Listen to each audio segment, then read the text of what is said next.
Assalamualaikum warahmatullahi wabarakatuh.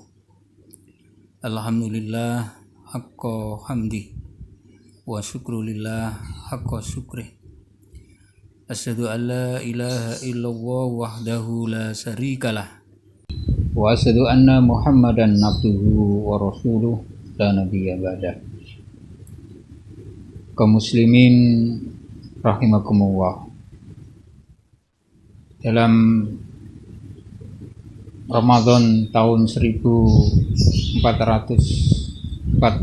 Hijriah ini kita mengalami musibah yang disebut dengan COVID-19 atau musibah corona, sehingga pelaksanaan ibadah-ibadah di bulan suci Ramadan ini tidak sebagaimana tahun-tahun dulu yang kita laksanakan semarak di masjid ataupun di mushola. Sebagian besar dari kaum muslimin pelaksanaan ibadah di bulan suci Ramadan ini dilaksanakan di rumah. Buka puasa di rumah, tadarus di rumah, dan ibadah tarawih juga kita laksanakan di rumah. Hal ini dalam rangka untuk menjaga diri kita agar tidak menularkan kepada orang lain dan orang lain terhindar dari penularan virus COVID-19 ini. Kaum muslimin rahimakumullah. Dalam kesempatan ini saya akan menyampaikan puasa Ramadan dan meningkatkan kesalehan sosial. Perkataan soleh dalam perspektif agama Islam, soleh itu sering diterjemahkan sebagai suatu bentuk perbuatan ketaatan dalam menjalankan perintah agama. Namun ada sebagian kemudian yang mempersempit pengertian soleh itu seolah-olah hanya dipahami sebagai ketaatan yang bersifat vertikal semata. Dalam arti bahwa orang soleh itu kemudian mereka yang taat menjalankan ibadah sholat, ibadah puasa, ibadah haji, dan sebagainya. Ada beberapa kriteria bahwa amalan itu disebut sebagai amalan yang soleh. Kriteria yang pertama adalah apabila amalan itu sesuai dengan apa yang diajarkan oleh Nabi Muhammad SAW. Kriteria yang kedua, amalan itu dikerjakan dengan niat ikhlas kepada Allah Subhanahu wa Ta'ala. Kemudian kriteria yang ketiga adalah amalan tersebut berlandaskan kepada akidah yang benar. Dan yang terakhir adalah amalan tersebut haruslah mengandung nilai kebaikan, baik untuk dunia ataupun akhirat, terhadap orang yang mengerjakan amalan itu. Dari kriteria-kriteria di atas itu menunjukkan bahwa amalan-amalan soleh itu dimensinya tidak hanya akhirat saja, tetapi juga berimbas kepada kesolehan sosial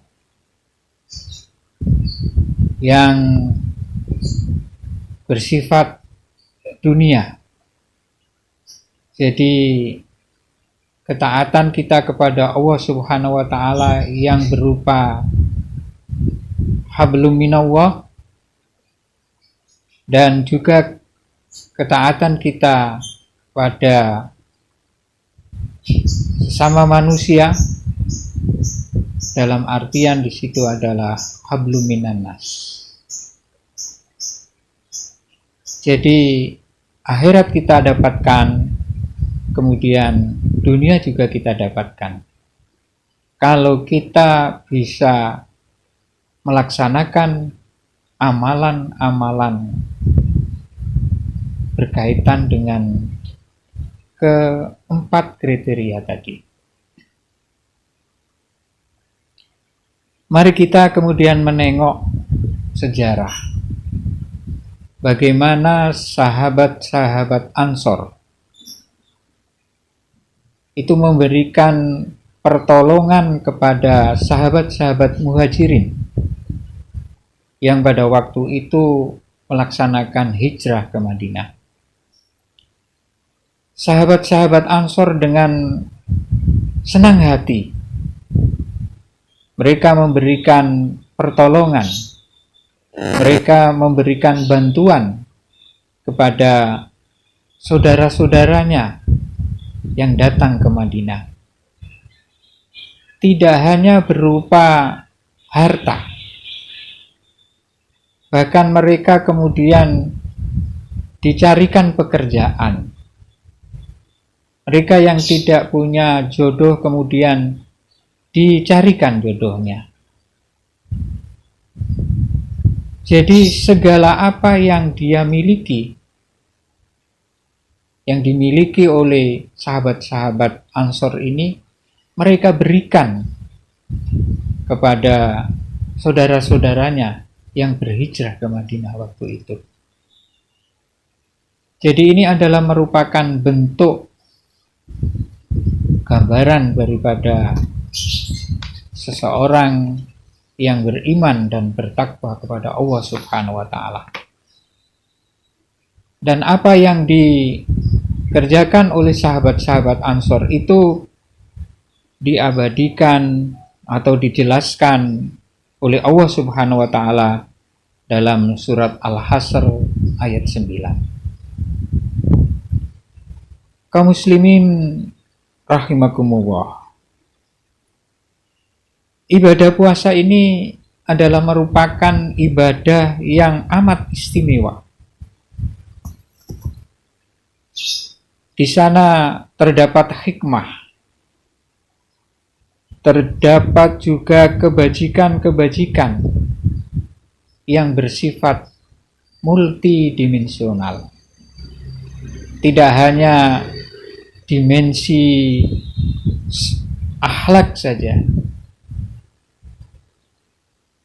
tidak hanya dimensi spiritual saja, tetapi ibadah puasa juga memiliki dimensi sosial. Mari kita mencoba untuk melihat daripada perintah ibadah puasa ini. Di dalam ibadah puasa itu ada dua semangat yang dibangun. Yang pertama adalah semangat pencegahan. Orang-orang yang beriman dilarang pada saat berpuasa itu mengucapkan kata-kata yang tidak bermakna. Kita juga dilarang berkata-kata bohong. Kita juga dilarang mengeluarkan kata-kata yang menyakitkan hati. Karena amalan-amalan tersebut itu bisa merusak daripada pahala puasanya. Lah, pada semangat yang pertama inilah kaum muslimin rahimakumullah dibangun karakter kesolehan pribadi. Jadi diharapkan dengan puasa yang dilaksanakan di bulan suci Ramadan ini, pribadinya menjadi pribadi yang paripurna. Betul-betul menjadi seorang mukmin, seorang yang bertakwa yang sesungguhnya. Kemudian semangat yang kedua adalah semangat pengembangan, atau bisa disebut juga semangat motivasi dan dukungan terhadap hal-hal yang memuliakan. Rasulullah SAW memberikan ganjaran yang luar biasa, memberikan bonus yang luar biasa bagi mereka yang menunaikan atau melaksanakan kebaikan-kebaikan itu, atau melaksanakan kemuliaan-kemuliaan itu. Mereka yang memberikan bantuan kepada saudara-saudaranya itu akan dilipat gandakan pahalanya oleh Allah Subhanahu wa Ta'ala. Tidak hanya tidak hanya 1 menjadi 7 menjadi 700, tetapi Allah Subhanahu wa Ta'ala akan melipat gandakan pahala kebaikan yang dilaksanakan di bulan suci Ramadan itu sesuai dengan yang dikehendaki oleh Allah Subhanahu wa Ta'ala, melipat gandaannya. Kaum muslimin rahimakumullah, semangat yang kedua ini adalah merupakan semangat dalam rangka pembentukan kesolehan sosial. Jadi ibadah atau amalan kebaikan yang kita laksanakan itu tidak hanya pahalanya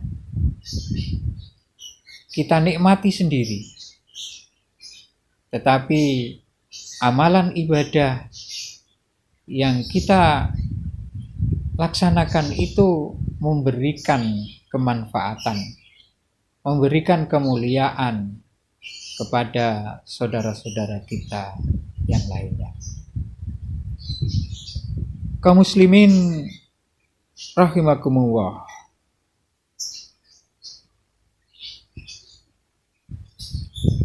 dalam ibadah puasa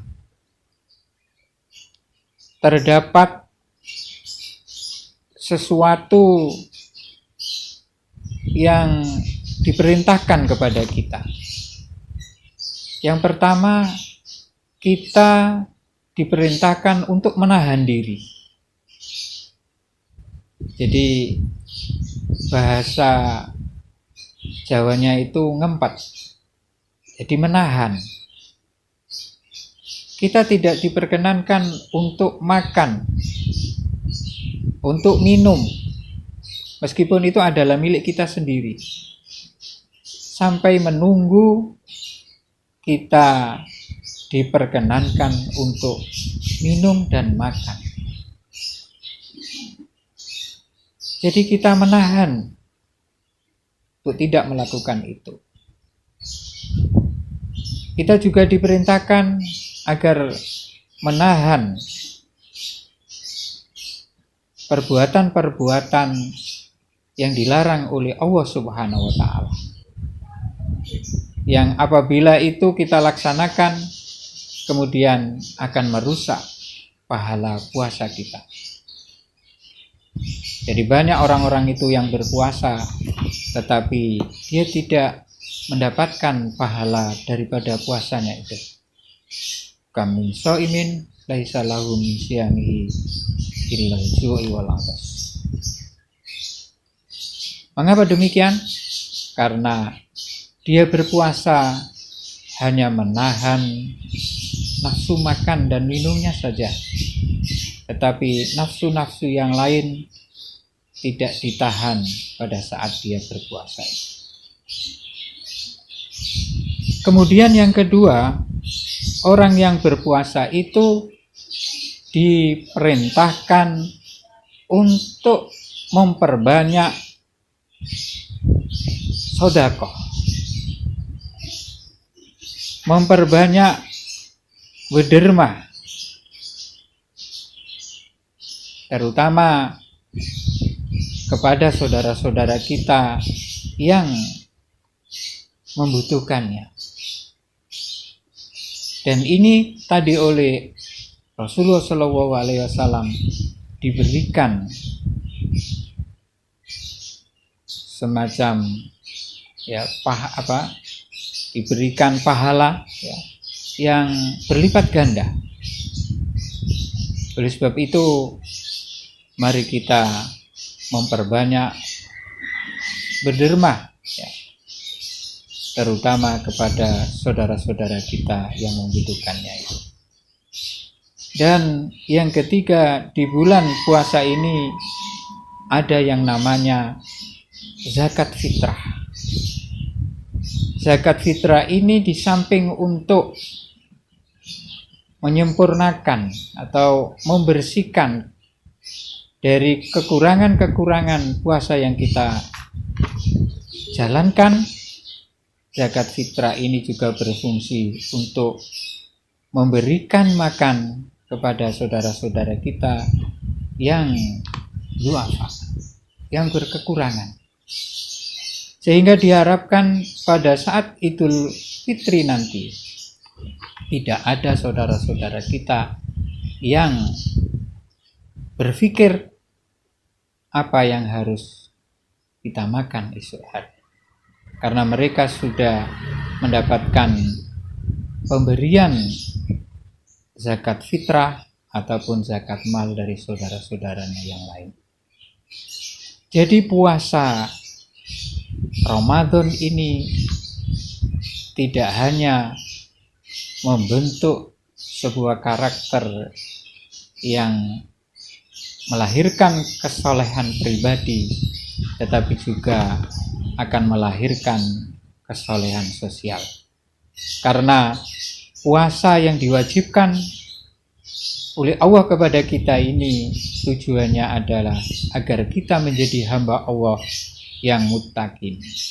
Dan salah satu ciri daripada orang yang muttaqin itu adalah alladzina yunfikuna fis-sarra'i wadh-dharra'i, yaitu orang-orang yang senantiasa memberikan hartanya tidak hanya pada saat dia itu dalam kelapangan, tetapi di saat dia berada dalam kesempitan, dia juga mampu mengeluarkan sebagian hartanya untuk saudara-saudara kita yang lain.